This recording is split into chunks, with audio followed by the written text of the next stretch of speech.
Hi Leo, happy birthday and welcome to your August 2020 Astrology 33 general reading. Thank you to those of you who've liked, viewed, shared, subscribed, and donated to the channel. I appreciate all of that. For those of you interested in booking a personal reading with me, just check out the description video for more details there. As far as what we have in front of us, we have a Celtic cross spread as always, and I also pulled a couple of Oracle cards and a Mudra card. So we'll get started with the main spread.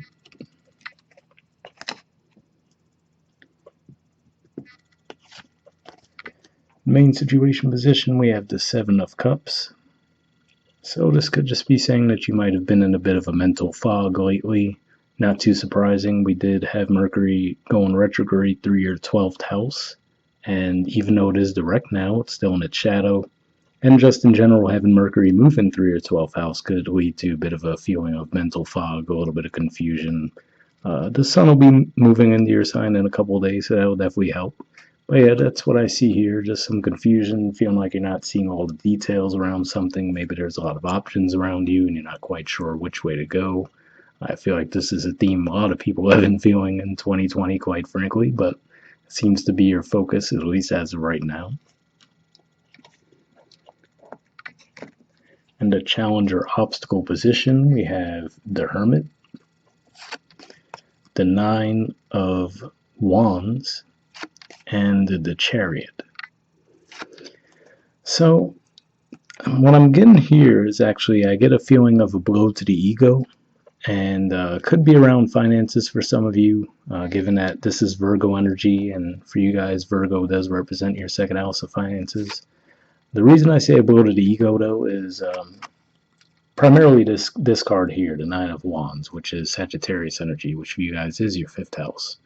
And just that energy, it looks like he has a bandage on his head, looks very skeptical, not too happy. Can't really get it to focus for some reason, but yeah, there we go. So yeah, I mean, if you just look at his facial expression, it doesn't look like he's having the best time right now. And with that Chariot, could just be saying that your movement might have been restricted in some way with something. And this could just be pointing to the timeline, saying that this happened during Cancer season, right? But yeah, that's what I'm seeing there. Could just be saying that you might have gotten a bit of a bloated ego on something. Again, maybe because you weren't seeing something clearly, maybe you acted on it and it might have backfired on you, or maybe you just feel like you can't move forward in the situation right now, and that could be the difficulty as well.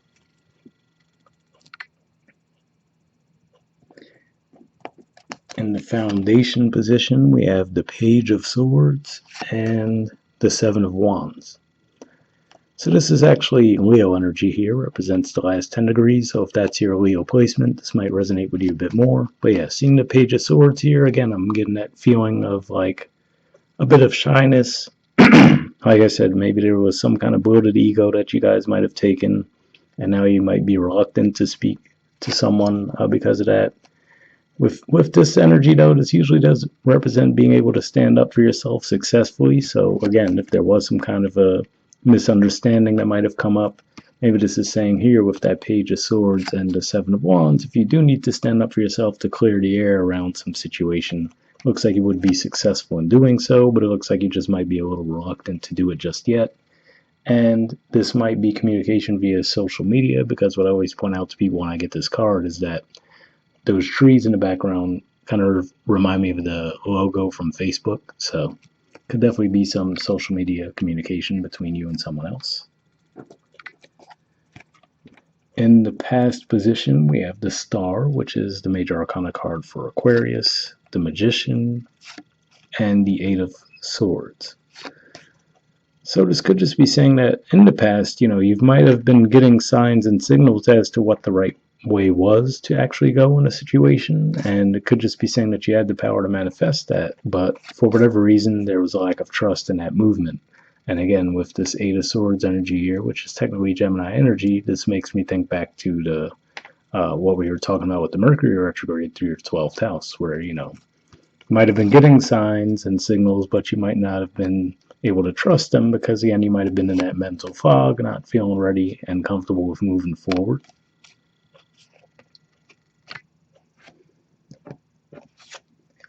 In the present position, we have the Ten of Wands. So, I mean, we saw that Nine of Wands energy in the challenge position. So the good thing with the Ten of Wands shown up here, it does look like you are actually moving past that. So like I said, if it was some kind of a bloated ego, some energy that you felt was stuck, like you couldn't move forward in the situation, looks like you are getting that forward movement now. This could just be pointing to, try to be careful around overworking yourself too. So maybe that's what that Seven of Cups energy was pointing to for some of you, which was to say that you might have been overworking. And, you guys have all that energy through your sixth house of work and daily routines, which that would make sense. Saturn has recently gone back there, right? So you might feel that overwhelming responsibility to work, but Saturn coming back through those last degrees of Capricorn could just be asking you, hey, is there a better way that you could be going about this, right? So maybe that's the problem. What I always say with that Ten of Wands energy, he's moving forward, but he can't even really see the path in front of him, right? With the way he's holding those wands. So it's like, okay, is there a way that you could change your routine that might be a bit more productive for you? So maybe that's what you're reviewing as well. In the near future position, we have the Ace of Pentacles. So to me, this actually represents that you might find a new way to approach something. And it could just be saying that you might not be ready to implement it quite yet, but at the very least, you might have that bit of a light bulb moment where you say, okay, yeah, actually, this is a way that I could actually tackle this task, whether it be, could be around a relationship for some of you. Like maybe some of you might have had someone in your circle that you were attracted to, but maybe you actually ended up derailing the situation, maybe because you were overthinking it, might have lacked a little bit of confidence for whatever reason. Maybe now you're seeing that situation clearly. For some of you, this could be around finances and work as well.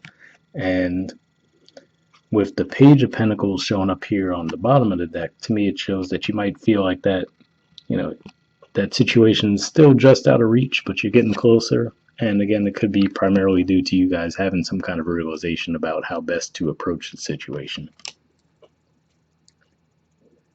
Okay, in the position of your influence on the situation, we have the Ace of Cups. So more Ace energy here. And what I always point out with the Ace cards is the fact that we always see that cloud and the hand reaching out from it. To me, it always makes me think of something that's in the idea stage. And then if you also think of the neutrality of the color in the background, to me that points out to, yes, the opportunity is there, but it still requires some action on your part. So this could just be, again, like I said, if there was someone from your past that you were interested in, maybe you were getting signs that you should move forward with them, but you might have been doubting it. This could be the month where you realize, okay, maybe I should move forward and actually, let this person know that I'm interested. For others of you, like I said, if this was around a work routine where you might have just been getting burnt out, maybe you find a new way to approach it. And you're actually having some excitement around that. Like, okay, I could actually do this in a way that's a lot more fulfilling to me, and as a result, will actually bring more productivity about. But yeah, that's what I'm seeing there. Definitely a kind of a rebirthed energy going on, going from that 10 of Wands and then seeing two aces. In the environment position, we have the Tower. So definitely not the best card to have, right? But for a lot of you, I feel like this could just be pointing to more of a sudden realization thing, whether it be directly on their part, where, like I was saying, that you might have that light bulb moment where you realize, okay, there is a better way for me to approach this situation that could give me the forward movement that I'm looking for. Or if this is just a matter of, like I said, for some of you, where maybe you extend an offer to someone, you let them know that you were interested, and maybe they might have been oblivious to that, so you coming forward might represent a Tower moment for them in that regard. But I do have to say, I just did the Aries reading as well, and they had the Tower in this exact same position too, so hopefully there's just not more, surprises and twists and turns coming our way in general on a collective level in 2020, but yeah. I view this as more of like a sudden realization more than anything that's going to be a negative.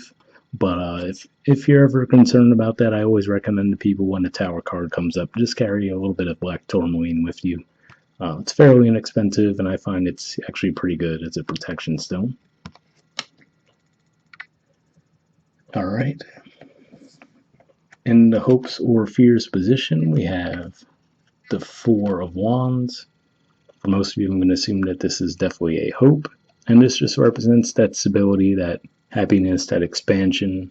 It's Aries energy, and I think Mars actually will get to these degrees. This is the last 10 degrees of Aries. I think it will get to these degrees later on in August. So As far as timing, you might have some supportive energy there with that. But it will, once it does get to those degrees, though, it's going to be making some tense aspects with some stuff going on in Capricorn. So again, there could be that work dynamic in play for you guys, or the daily routine. All right. And in the outcome position, we have the Two of Cups. So obviously, this looks like most often we tend to think of a romantic connection when we see this card, which could definitely be the case. We were talking about the Ace of Cups, and like I said, this could have been around a romantic relationship for you guys in the past, maybe a missed opportunity. So obviously, this looks like some positive forward movement there. But for others, you, like I said, where this might be a bit of an awakening for you guys as far as realizing a new way to even just approach your day-to-day life, your daily routines, your work life. So either way, this looks like a pretty positive energy to have. And maybe it just comes down to, like I said, we still have Mercury moving through your 12th house, but maybe as it gains momentum, clears its shadow, you guys might see a situation more clearly and feel more confident in moving forward. And I think I'm trying to think if Venus will get into your sign this month. No, I think it's just going to be in Cancer, so this could be pointing to that as well. As far as the transit, when Venus does move through those first 10 degrees of Cancer, that might be a timeline as well, where things might turn around for you in that regard. But I think you have to wait till September for it to get into your sign, though. All right, moving on to the Oracle cards. First, we have Never Ending Story. There's the artwork, and the number is 37.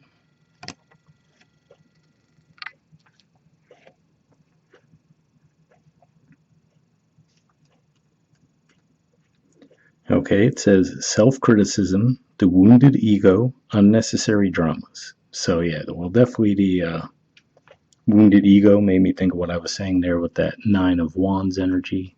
And then self-criticism, like I was saying, if you think about that Virgo energy that we see with the Hermit, Virgo energy naturally rules the sixth house. And for you guys, the sixth house is Capricorn. Like I said, there's a whole lot of karmic energy in that sign. So maybe you guys have been self-critical because of those placements as well. But the Oracle's message says there is a story woven through the imperfect fabric of life that tells of hurt and loss, rejection and humiliation, self-moving and arrogance, and all manner of suffering born of unnecessary dramas. It is the old story whose refrain is that you cannot do this, must not go there, should not say that, lest your world come tumbling down. Today, know that none of this is actually true. The sky is not falling. The voice you hear is just a small, scared, conditioned part of you that got stuck in a lie, wants to protect you, and needs to be seen as a victim. Love that lost piece of you. Fear is all it knows. Distorted guidance is preventing you from being true to yourself. You are not your story, and the narrator is simply the voice of your fearful part, small and vulnerable and easily soothed. So definitely an interesting message there, and I was picking up on that lack of confidence vibe, and mostly because you might not be seeing a situation clearly. Like I said, that 12th house Mercury placement could definitely be a part of that, but that energy should start to clear, and obviously as things come into your sign as well, that should help. But hopefully that resonated with you guys.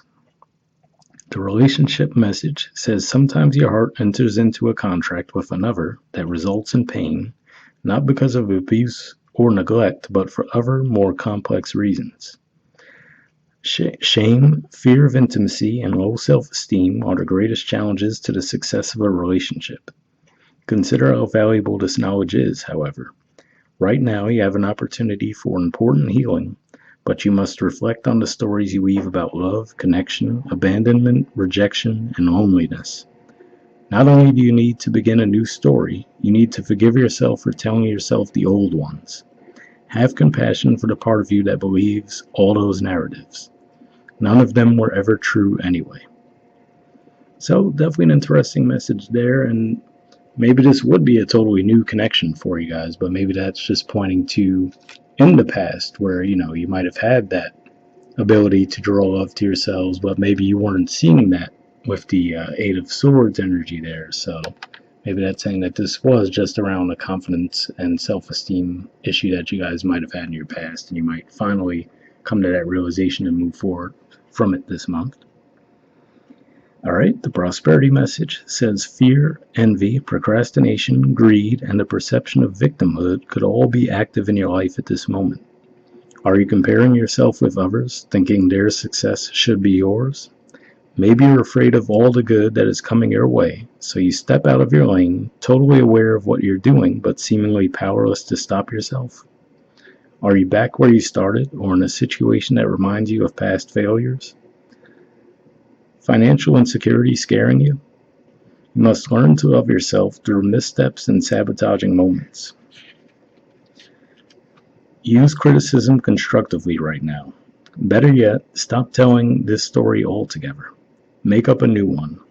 The universe loves you deeply and will wait for you to figure that out. Tell a new story, and success is all but guaranteed. You can do it. So definitely an interesting message there, and that did make me think of the fact that you guys do have the South Node moving through your 5th house, and you guys are the natural rulers of the 5th house. So if there are some kind of ego wounds that you guys have just had from the past, this might be a good transit to help you let those things go as well. So hopefully that resonated. All right, next card we have is Brown Bear Spirit. It says take time out. There's the artwork and the number is 9. So this makes me think of that hermit energy, but we'll see what it says.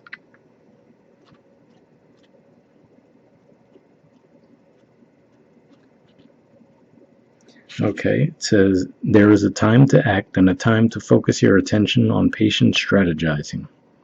The arrival of Brown Bear Spirit signals that you are best served by foregoing hard work towards your goals at this moment and instead taking the time out to meditate, or just take a nap so you can refresh yourself and begin planning what you want to co-create next. Come to know the lay of the land as you contemplate and imagine what you might do in this vast space of possibility before you, and begin forming a plan.